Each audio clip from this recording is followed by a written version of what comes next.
Hello everyone and welcome back to Dragalia Foundry, a fan channel where everything Dragalia Lost can be found. This video is a very special discussion on the new shared skilled system in Dragalia Lost, and joining me today I have a very special guest, LivinLikeLog. Could you please introduce yourself, Log?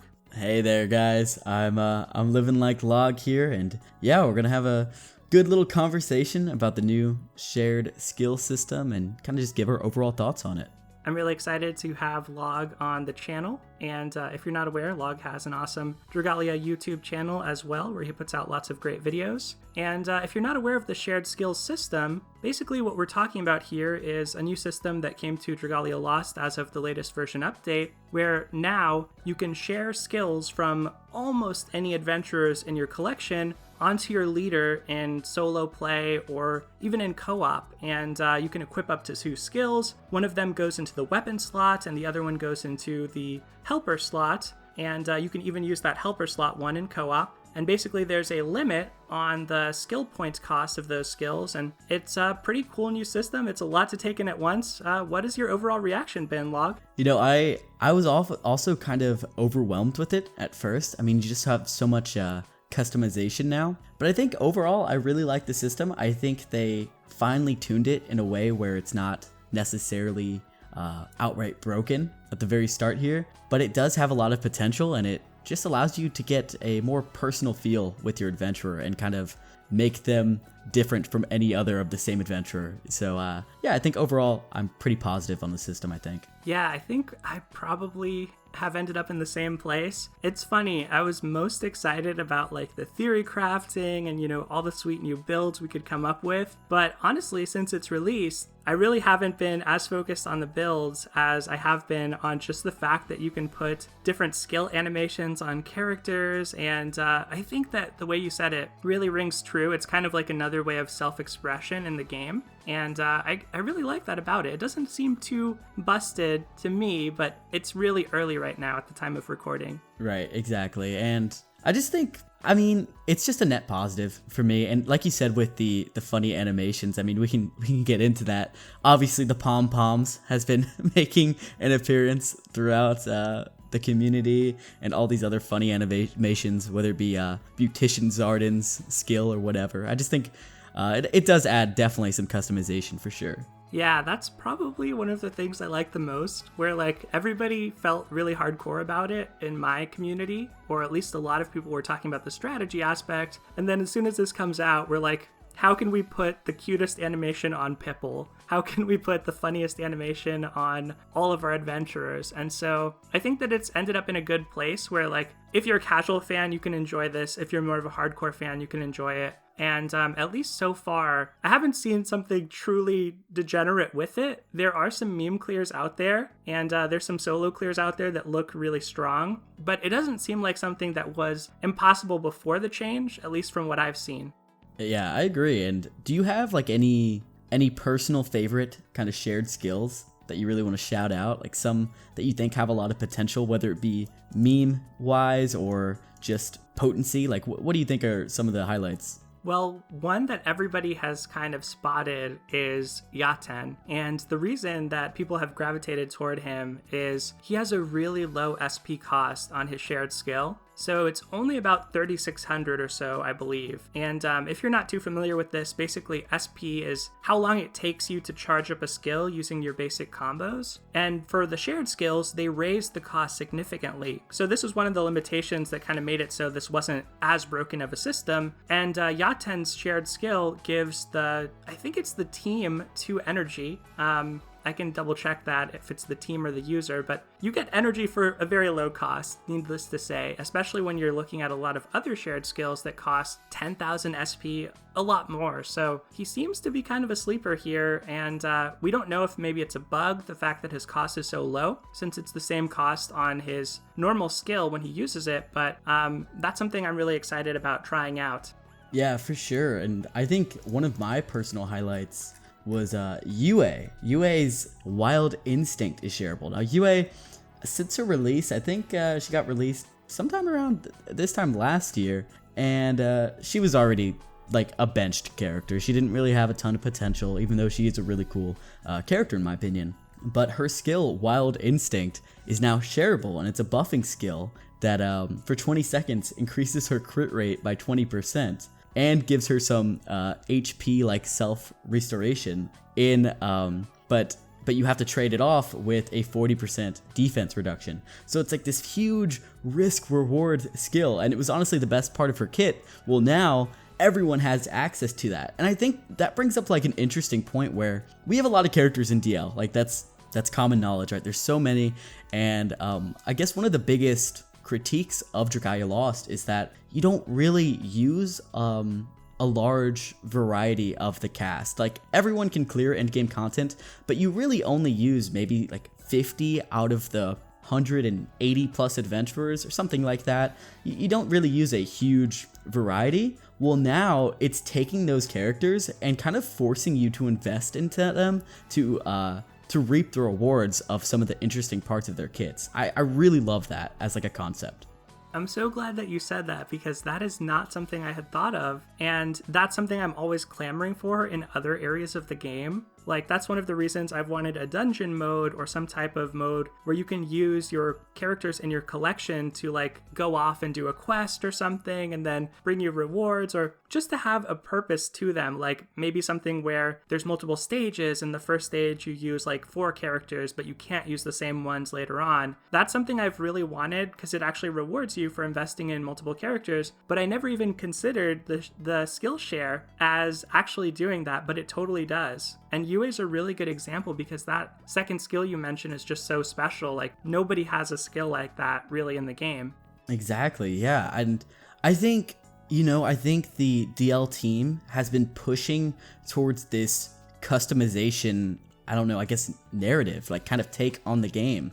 DL, I guess, has kind of always been hardwired into, you pick your adventurer, your dragon, your weapon, and your worm print. Well, lately, I guess, since the start of 2020, it's just been customization overload. We had it with weapon skins, then the co-ability and chain co-abilities, and now shared skills, to the point where you don't just invest into a team of 4 anymore. Now you invest into a team of 4 plus any optimal chain collabs that you want for your team. Now also any optimal weapon skills you want for your team. So it's just more of a reason to pick up these characters that were once seen as just, dead weight for their Wormite in their adventurer story, are now seen as, hey, this is a viable investment. And it's also great for players that maybe invested into a UA and then was severely disappointed when she wasn't really that amazing in a lot of content. Well, now, hey, you have a reason, and you have a reason to be happy that you invested into that unit in the first place.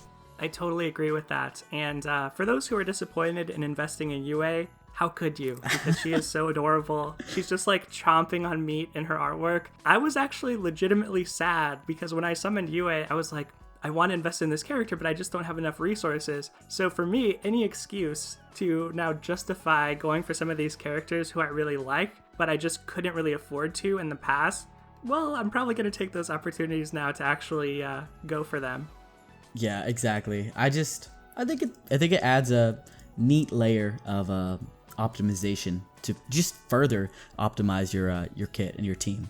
Now, are there any other favorites of yours or characters that you're excited to try out? Yeah, actually there was Summer Cleo. So I guess something we should point out is that not every adventurer is like, it's not every adventurer's like skill 1 or every adventurer's skill 2. It just depends on what Cygames chooses. And for Summer Cleo, yes, it's her skill 2, and her skill 2 is Tropical Breeze, and it's kind of like a buffing skill. For 10 seconds, you get a variety of buffs, whether it be like a strength buff, a crit rate buff, skill damage, skill gauge fill rate, like all these different buffs.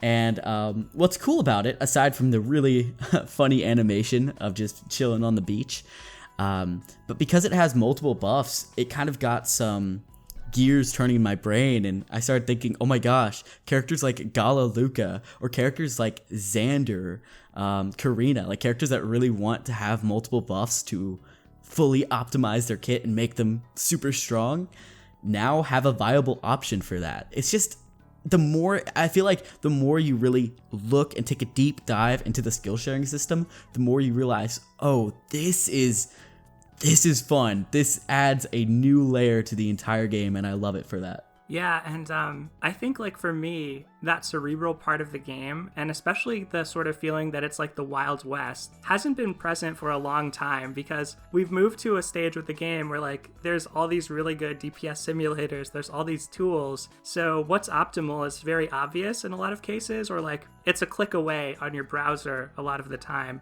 And at least in this period we're in right now with the Skillshare, particularly because of the resources you have to spend on this, it's sort of like nobody really knows what's going to pan out. And that kind of makes it fun. And like one thing that came to mind when you mentioned Summer Cleo that I didn't even think of was somebody like Cerise. Because not only does Cerise power up her skill based on how many buffs she has, but she also has buff time built in. So maybe she could take advantage of Summer Cleo's Tropical Breeze. This is exactly what I was talking about. It adds like a new layer of conversation. Like that's something I didn't think about. But because we're sharing our thoughts and kind of brainstorming about this new mechanic to the game, it allows us to come up with these cool combos. Like this is exactly what I've kind of maybe missed with DL for a while now. Like I love the DPS sim.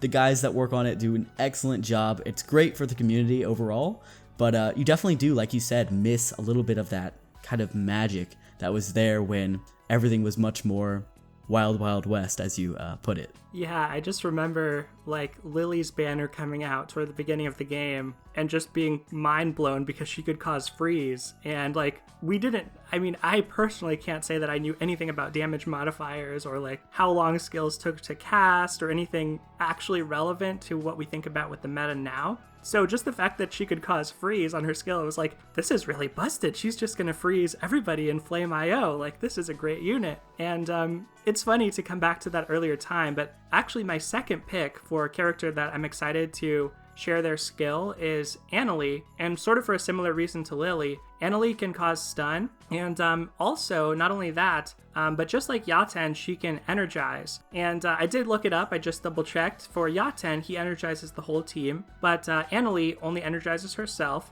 and she has the skill shift mechanic, so you get multiple stacks of energy as you go through the skill shift. And the good thing, I think, is the SP cost when you share her skill isn't even that high. It's like 6,100 or so. So getting stun and energy and damage all in one package for that low cost, I don't know, I'm kind of excited to try her out. Yeah, that's another character that kind of was put to the side for meta purposes, and now the fact that you're taking the time to assess her kit and realize, hey, this isn't that bad, especially since I'm looking at it right now, it's only a 3 costing skill and it does all of that. Like, that's awesome.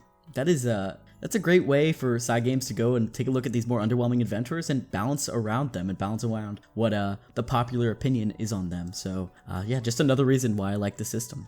Yeah, and you alluded to it earlier, but let's get into it a little bit more now that you mentioned the cost of one of the skills. So something that's interesting here is that not every adventure has a shared skill, and the costs also vary pretty significantly. But one thing that is pretty consistent is that right now it looks like pretty much all adventurers, you can share skills onto them, and they have a total point cap of 10 points for skills they can receive. What do you think about that? Do you like that not every adventure has a shared skill? Are there any adventures that you wish had a shared skill? Yeah, it's kind of a love-hate relationship, I feel like. I definitely understand why not every adventurer has a shared skill, simply because that would make for some pretty busted combinations. But at the same time, you know, if this is a new premiere feature of the game, I just think it's so silly that that's kind of a drawback to the system as a whole. And it'll make me, I guess, second guess pulling on new characters, because what if they release a new character and they seem really good and it gets the whole community going and, oh my gosh, this character seems amazing, right? Then they come out, people summon for him or her, and then upon further research and realization, the skill that we thought maybe would have been amazing for a certain combination isn't shareable. Like, are they going to give us those details on upcoming banner notices? Like, are they going to give us those details during the banner videos? I don't know. I think they should, because if this is a feature that's going to be a highlight to the game going forward, you need to kind of implement some way to let people know, like, hey, this is how it's going to be. And I guess going back to your question, like any characters I think should have received a shared skill. I mean, obviously there's Grace. A lot of people were thinking like, oh my gosh, Grace, skill 1, life shield, 4 days. This is going to be amazing. It's going to make content so much easier. But turns out she missed out on the whole skill share hype, unfortunately. Right. I don't know. I feel kind of torn on that because on one hand, I want to do that and just have that be completely degenerate. On the other hand, I'm kind of happy that I think there were going to be a lot of salty people about that. So I'm kind of like, it's okay. I'll let it go. At least you can still put skills onto Grace. And you brought up a great point about the banners. What I was kind of thinking with this is that they might use this as a selling point in the future, because right now we don't have any characters that have like a cap more than 10 skill points. And they might tell us on the banner which skills are shareable, but then the question behind that is, well, when you actually share the skill, the fact that the SP cost changes so much and the damage even changes, like just because it says it's shareable doesn't mean it's actually going to be good when you share it. So it could lead to a situation where people are like, oh, I'm going to pull for this character, they have this amazing shared skill, and then it ends up costing like 20,000 SP when shared or something like that. Yeah, I mean, I feel like that would have been a good way to balance Grace. I mean, I'm pretty sure Grace's skill 1 already has a pretty high SP cost. I think it's like around 6k. Well, if you want to balance that, just make it ridiculously higher than that. And yeah, it'll still be a good skill. Life Shield is awesome, but it won't be necessarily broken. I think that would have been a better way to balance around it. Just anything that seemed too good to be true, make it too good to be true with having a high SP cost. And, kind of talking about the fact that you only have 10 slots of whatever it's called, you only have 10 of the little cost points or whatever. I think it's interesting that when you go to an adventurer now, like if you click on an adventurer's portrait or whatever, it specifically says that they have 10 costs, right? 10 cost points or whatever. That makes me think that the fact that they highlight this and they make it obvious that that particular adventurer only has 10, it makes me think that in the future, we could probably get power creep that involves characters having higher costs than just 10. Like I can easily see a Gala adventurer with 14 costs as her limit, which will allow her to equip 2 of the 7 costing shared skills. I think that might be where we're going in terms of like future power creep later on in the game. Dude, as soon as you said it, I was like, that's gonna happen. This is such a cursed thought. Yeah. This is gonna happen. Yeah. But so here's another cursed thought. You know how you can do like weapon storage expansion and worm print storage expansion? Yeah. What if you just, buy a little upgrade for your Yuden? You want to do a +1 so he has 11 skill point cap? Yeah, that... Totally. I can totally see them releasing some sort of like material that lets you give them an extra cap. Oh, no. That is a cursed thought for sure. I'm so sorry. That is... Yeah, I mean, I would be surprised if they don't do that. And I guess, we're talking about monetization. Do you want to talk about the whole tome system now? Yeah, I think this is a good time to get into it. And Mr. Lost, please disregard my suggestion earlier about increasing the cap on the SP.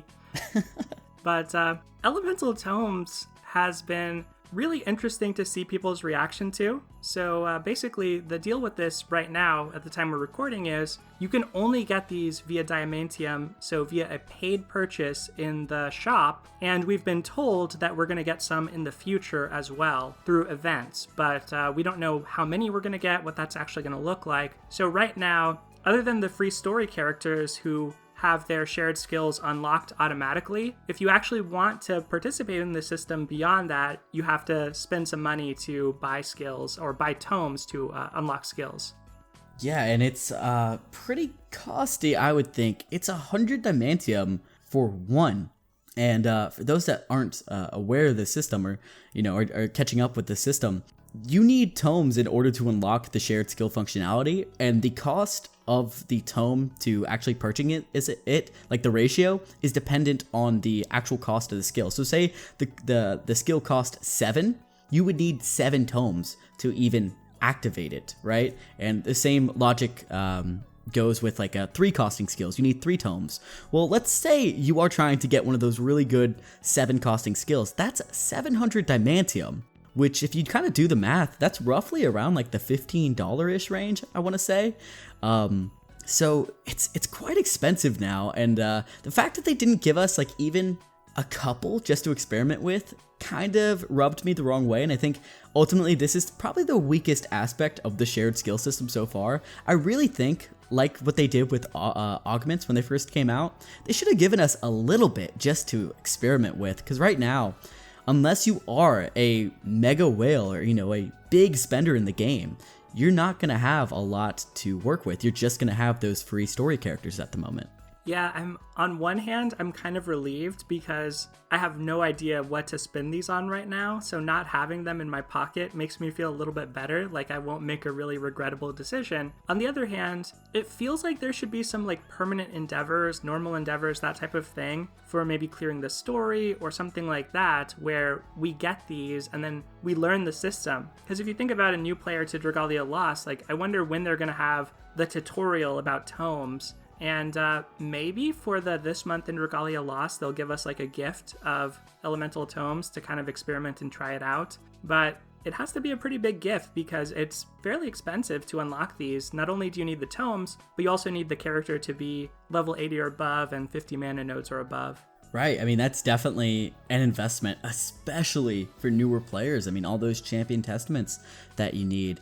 And that doesn't even take into account that the shared skills, they scale based on your personal progression with that character. So you can have a 50 EMC Yuden, but his skill 1 is going to be not that amazing. But when you actually 70 EMC him, you'll actually get his 70 EMC skill 1 instead. So yeah, it's 50 EMC, but for some characters, you want to go all the way with them. For example, Randall, now you have a debuff, or not a debuff, a cleanse. You have a buff cleanser for free, but you need to 70 MC Randall. So they're really asking for a lot of investments on top of the tomes themselves. So I think this is as much as we're like giving a lot of credit to this system, and I do think the system is very well balanced and, it adds a lot of personality to the game. It's something that, unless you're a mega whale, you're not going to really reap the rewards of until a new event comes up and gives us an amount of tomes for us to actually play with.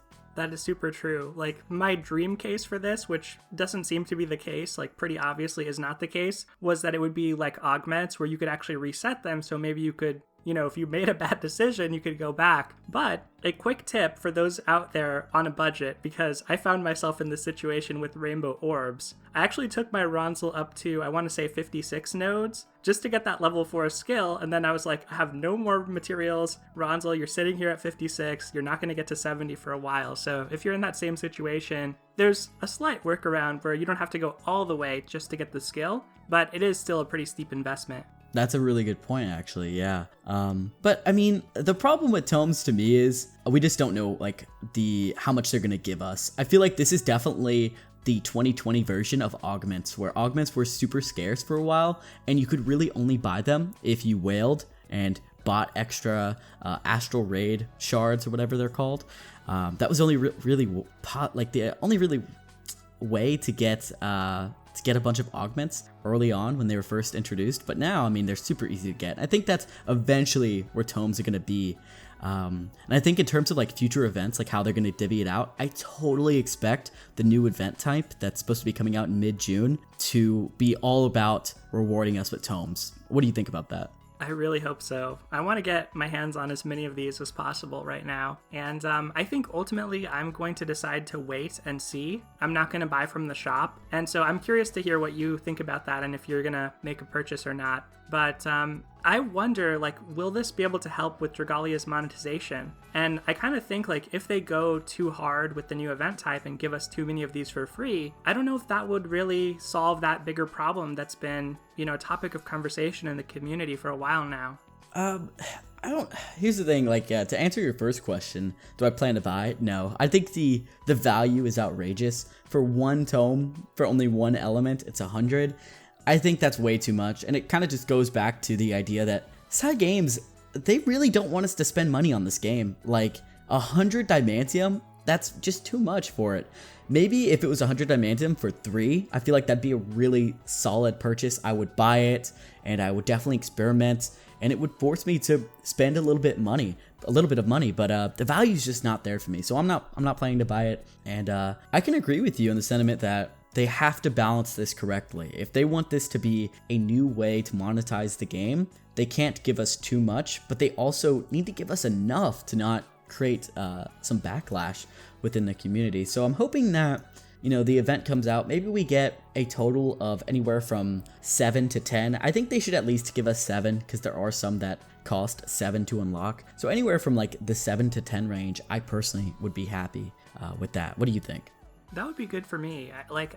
I mean, I would love to have more. Like, I probably could already spend 30 of these things, you know, and be for sure, just like go crazy. But realistically, I think I would be happy with that. If you feel like you're unlocking like 1 skill per event, or maybe like 1.5 skills, depending on how expensive they are. And I agree with what you said about monetization. It does make it, they do make it feel like it's hard to spend money on the game. Like, if there was a $10 pack where it's like you get a tenfold and 10 tomes or something really simple like that, I would probably consider buying a pack like that, right? Because you actually get some summoning value, you know, it's not as outrageous, I feel, because the thing is, you're buying that tome for Diamantium. It's not like the other value packs, like the monthly packs, where you get, say, a Sunlight Stone, plus you keep that Diamantium to spend on summoning. So, I'm not a huge fan of the price point. I get it, and I get that we don't really need it right now. I'm just not sure how many people are actually going to bite. I've definitely seen some people who have gone all in, mostly on the fun animation side, it looks like, but we'll see. Hopefully there are other ways, like maybe for special events, we'll get one-off purchases that are smaller and give you a good amount of tomes. I mean, I'd be happy with if they went back to older content and started rewarding us with the occasional tome. Like with Astral Raids, I think that mode is severely outdated for the majority of the player base. So if they could give us a tome drop, maybe, or maybe even, hey, in endgame content, you have a 1% chance to get a random tome drop, that'd be awesome. Just like a chance, just something to entice us to spend a little bit more, because right now I'm sitting at 0 tomes, and the fact that I have 0 and I don't have a chance of getting any more unless I spend, I'm good on just waiting it out with the rest of the player base and just let the whales, you know, take it from here. That is pretty much where I'm at as well. I totally want to see Eleonora doing all of the animations, but yes, I can't pony up the cash for that. So, well, I think, you know, we're kind of at the end of our time here today, Log, but I do want to ask, what do you think about what this means for the future of the game? Do you think this is a net positive? Ultimately, do you think this will even really change the game very much? You know, it is early, so I think our opinion can definitely change, but at the moment, I think this is only a net positive to the game. It's obvious that Cygames is going in a direction where they want the game to be more approachable, and I think adding a new layer of customization and allowing you to really choose what you want to do instead of having to rely on maybe like outside sources or like helper skills. Like you gotta make sure you have a friend that has Halloween Lowen's skill 1. You know, none of that craziness anymore. It's now becoming much more of a, I guess, solo experience. I know some people aren't the happiest about that, but I do think if they want to cater to a more casual crowd, or they want to cater to someone that just downloaded the game, this is a lot less intimidating than having to rely on outside people. And I think, like, honestly, it's not going to fundamentally change the game right now, but it has the potential to when we have more tomes, when we have future power creep, when we have that cursed idea that you mentioned earlier that I don't even want to bring up again. That totally is going to happen. But yeah, I think at the moment it's okay, but definitely has the potential in the future to be very game changing. I think I am right there with you on that sentiment. And you mentioned soloing, and that's a little bit of a good segue into something else that I want to mention here. I'm also going to be appearing in a video over on your channel, Log, where we're going to talk about some of the other features of the version update. And I think one of the things that we might get into there is soloing, co-op, you know, how the gameplay balance has changed. So if you'd like to give a little plug to that, as well as mention your channel, here is your stage. Yeah, we're going to be talking about a little thing called iframe rules and a couple other things from this update on my channel. It's just LivinLikeLog. I'm sure I'll be like in a link in the description or whatever. But just like Foundry, lots of Dragalia Lost related videos and discussing all the recent happenings within the game. And I wanted to thank you for letting me join you in this discussion. I think it was very insightful, kind of sharing our opinions on the whole system. And yeah, it was a fun time.